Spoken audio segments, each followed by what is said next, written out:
This is just a quick disclaimer to all Ted Lasso fans. The video you're about to watch contains plenty of spoilers. I never thought I'd say this on YouTube, but if you are a big Ted Lasso fan and you're not up to date, up to the finale that premieres tonight at midnight, please don't watch this video. Yeah, me and Calla are going to talk very intensely about one of, if not probably our favourite TV show at the moment on Apple TV, Ted Lasso. And obviously, we want to share our passion. We don't want to share it with anyone who hasn't seen it. We certainly don't want to spoil it for anyone. So if you haven't seen it, spoilers alert in this next video. Just so you've been warned.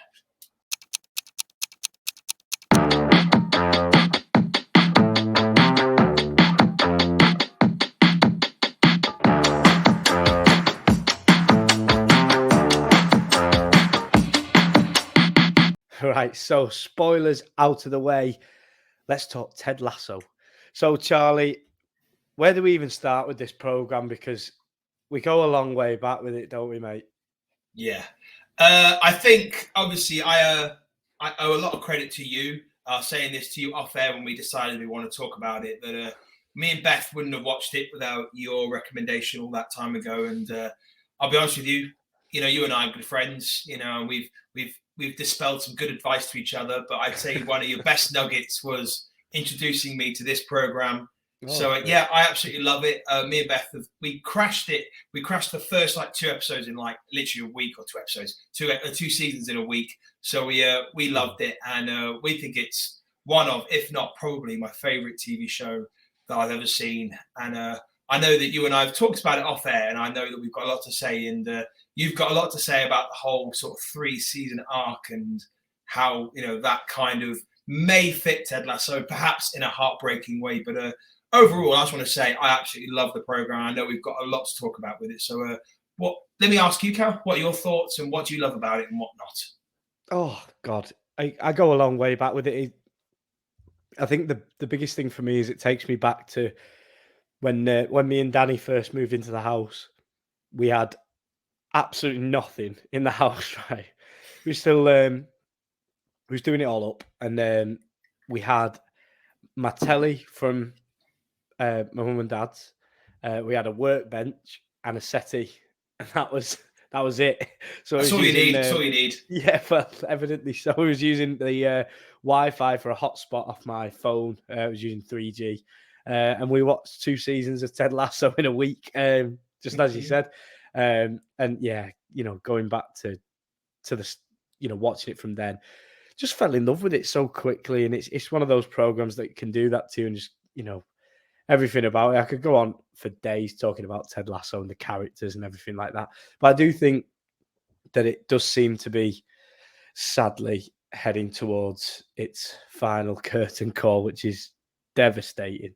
But it does seem that way. And everything, all roads lead to this being the finale, never mind the season 3 finale. And as sad as it is, it does tie things up pretty well. It looks like, they're heading towards a Premier League title, which is mental. And Ted looks like he's not feeling it anymore, ready to go home and be with his boy. And, there's so many little storylines in there that are ready to be finished off. And yeah, I'm just in love with it, and I love it to pieces. It reminds me of good times, takes me back, and just devastated that it's going. I don't want it to leave. I don't want it to leave. Well, I think to touch upon a point you just said, obviously, I think you and I are in agreement that we have this daunting feeling that this probably isn't just the season finale, it is the, program finale, which obviously, it's heartbreaking. Maybe it's the right time. As I say, I know there's that Dark Knight clip on the Dark Knight film that says you either die a legend or live long enough to be the villain. In other words, with this, either you finish now on the peakest of high, or you try and squeeze out a couple more seasons and run the risk of it saturating a little bit. But what I would say is, without being too negative, we want to do this segment to show how much we love the program. And to touch upon something you said there, which made me laugh inside, but also I think is its charm, is that it kind of ties in the Hollywood thing, the very American thing, which I'll be honest with you, when you first mentioned to me to watch it, my initial thought was, obviously, it was around. I'd seen clips of it online and people talking about it. And my initial thought was, oh God, Americans trying to do my beloved game. And I'll be honest with you, I wasn't sold straight away. I thought this is going to be some horrible, cheesy, almost like trying to sell British soccer to the Americans to try and make it, whatever it is. And we are quite precious about it, aren't we? We are, I think that, well, in the words of the infamous Mike Bassett, he said, "We made football and we gave it to the world." And I think that obviously that's me and Cal watched Mike Bassett, England manager, the other day, and it's hilarious. Oh yes, we did. Listeners and watchers, if you haven't seen Mike Bassett, England manager, you're missing out. However, that's a separate topic. Point is, yes, I think us Brits are particularly precious about football. That being said, I think Ted Lasso perfectly marries the American Hollywood TV show with amazing, crisp British humour. And like you said, they're on the crisp of a Premier League title. On the face of it, I mean, take obviously what Leicester City did in the real world. That did take a couple of years, but that was an upset. This is very Hollywood. There is, in a million years, ask a billion people, would a team that's newly promoted win the Premier League? Not a toffee's chance. But that being said, I love the program. It's so American in its sort of format, and yet the intricacies of it are British football humor, and I love that. It's like I'm laughing at things that they must have the most amazing British consultants on it, because the British humor gets British humor perfectly. And it's true, and I think, don't you think it marries the two together so well as well? Like you have Ted Lasso talking and giving such a buoyant American, positive speech, and then it just gets absolutely murdered by some British, a British sense of humor and our blunt and rudeness. I think that's what the best thing for me is that marriage between the two cultures throughout, and it pretty much lives through the entire thing, doesn't it? Yeah, oh, for sure. And I think it's an absolutely amazing program. And I think that for anyone who's listening to the podcast, obviously they probably, unless they're a glut for punishment, no one's watching this segment unless they've seen the program. So they will obviously either share our love or maybe not share our love, and they've seen the program and aren't quite as big as fans. But I think for me personally, and I think you and I, we agree, this is why I want to talk about it. I think that there isn't too many programs like it. There hasn't been done. And obviously, when you've got the backing of a huge American, corporation like Apple TV, I was skeptical. That's my point. I was very skeptical when it started. I wasn't sure how it was going to go down. However, I think now, as we touched upon, we're looking at potentially the exit of the end of it, if you will, the sort of finish of it, which in some ways, given obviously we're filming this literally 2 hours before the final episode comes out. So maybe this is ill-timed, but I think it was just perfect for us to talk about. I think that we are looking at the end of an amazing program, and there's potential spin-offs. I think that's something we could talk about in another segment if there was to have a spin-off of Ted Lasso and who we would love. That's a challenge for you. Maybe we could talk about that at some point. Anything off the top of your head right now?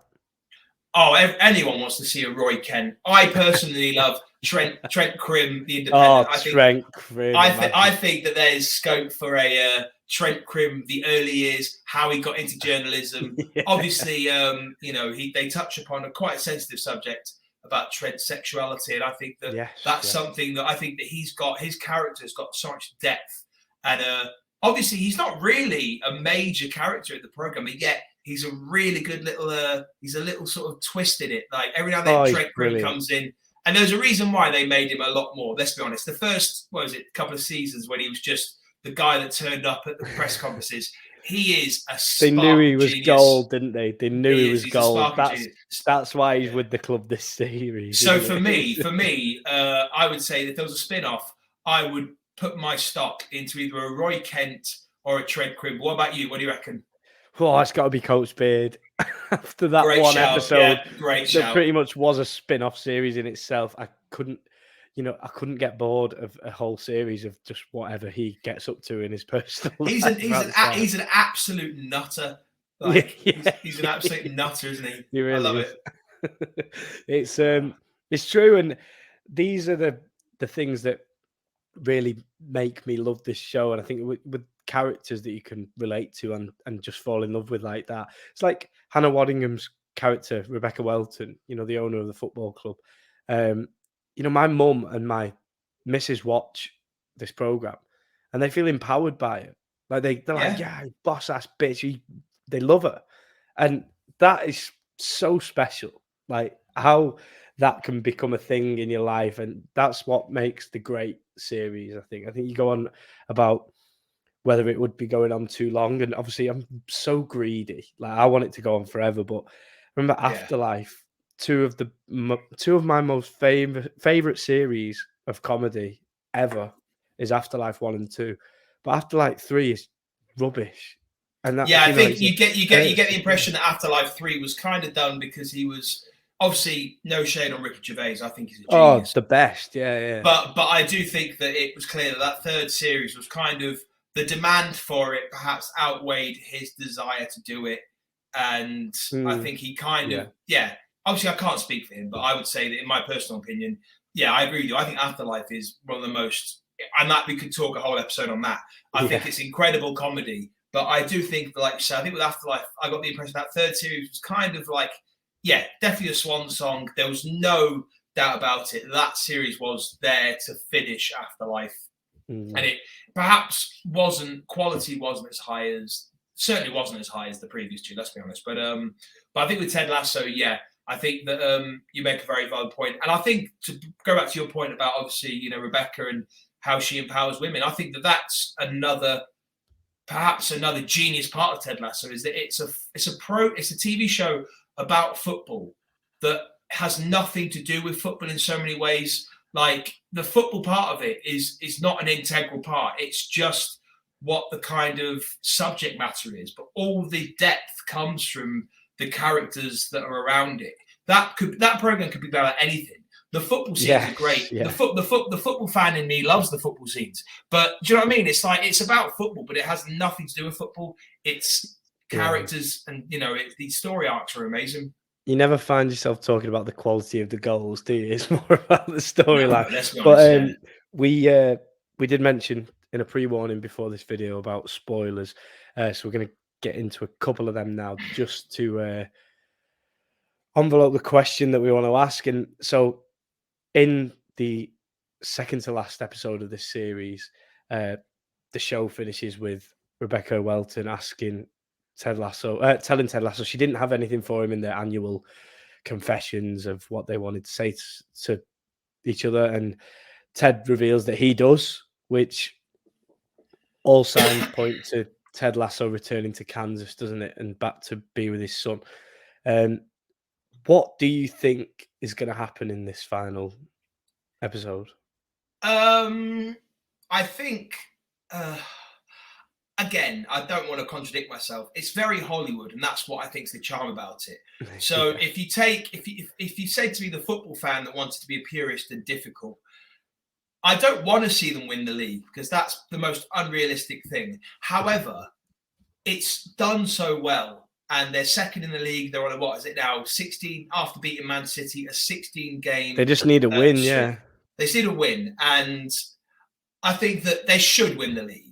That being said, I think that the TV show's got so much depth that they could easily, if they didn't win the league, I think that there's potential for them to start looking at further series.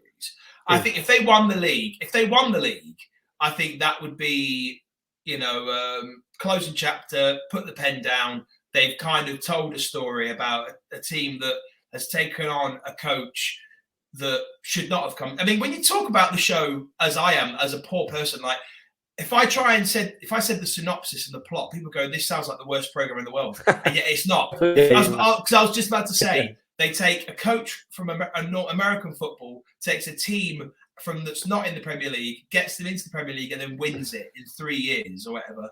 Then it's madness, and yet it's great. I think this final episode, I still believe, even though they teased it and then backed off, I think there's a love story between Ted and Rebecca. I've seen this. I don't know, but they kind of teased it and then backed off. So I don't know. What do you think? I'm not sure. I don't think I've seen it. I don't think I've seen it in that, you know, with those eyes. Especially this series. I think they've needed each other, haven't they? And I suppose you could make that a romantic link, but I don't know. I think there's something refreshing about the friendship that they have, and it's just an intriguing show, isn't it? You never know, and there's so many things that happen that you think, what, and then it happens, and yeah, it would be. I don't think it would make sense because I think he's going home, and obviously if he confessed his love for her and then went home, it wouldn't make much sense. But I do see the links. I understand. I personally just think he's going to announce he's leaving. I think they're going to win the league. What a story, by the way. Relegated first season, not sacked, promoted, champions. It's not bad. But I think Nate's going to have a big say because the final game... Nate Shelley. Yeah, of course, Nate Shelley. The final game of the season is at home to West Ham. And another spoiler, Nate is now back with Richmond. And so could it be more poetic than that? That Rupert's going to be in the ground to watch Richmond win the Premier League. It's shaping up so much, isn't it? And it's, you look at all of the little storylines within it this season. I think one thing for me that I've really enjoyed is Jamie Tartt's character development. Yeah, Phil Dunster's an incredible actor, and what he does with Jamie Tartt in this series is just unbelievable. And I loathed Jamie Tartt in the first series, loathed him. Second series, I thought, right, you're humbled now. But then this third series, he is probably my favourite character in it because just how he acts, and an unpredictable, very funny character. And his relationship with Roy Kent and what happened there was great. Yeah. And I think that it also brought out the best in Roy Kent, even though Roy Kent is probably my favourite character. Personally, I think Roy Kent and Trent Grimm. I can't give enough love for Trent Grimm. I think he's just an absolute majestic human being and amazingly. I mean, I wish I could take the actor's name off the top of my head. I want to say it because I want to praise him and say what an amazing man he is. So yeah, I think you're right. I think Jamie Tartt's character arc's been amazing. There's still a few little loose ends to tie up. Obviously, there's Keely Jones. I think her and Roy are probably going to end up together. If not, they've got back together, but then she kind of implied about being friends, and there's a conversation there to be had. I think that overall, I think you're right. When you said it, it hit me deep, and I think the more I've come to terms with it, I think we are looking at the end of the show. So I know it's heartbreaking, but I think that all roads lead to it. And let's be honest, I if you gave me the opinion of finishing on a high, and it is like, oh my God, of course, leave the audience wanting more, I would take that over them trying to squeeze out another series or two, because heaven forbid, I think we're both in agreement that Ted leaves. Heaven forbid Ted leaves, and they can't have a show called Ted Lasso without Ted. Yeah. So it's like Ted Lasso's over at Sporting Kansas City, and exactly we're all over here. And what about Rebecca flying overseas and buying Sporting Kansas City? Ooh. Well, that's it. I think that would, I don't know. For me, that wouldn't do it for me. No. The only thing the only thing that would do it for me is if they wanted to do the whole Champions League thing. I think that would be amazing. I don't think they'd do it, but if they did do it, that would maybe be an arc. Ted Lasso and Richmond in Europe. But I think this is it. And to be honest, Cal, I'm happy to come to terms with that. I think it's been a great show. I love it to pieces, and I'm happy to watch them ride off into the sunset with the Premier League victory, even though they wear Crystal Palace colours, which still pisses me off, but I love it. They use the ground, don't they? But for the Richmond games,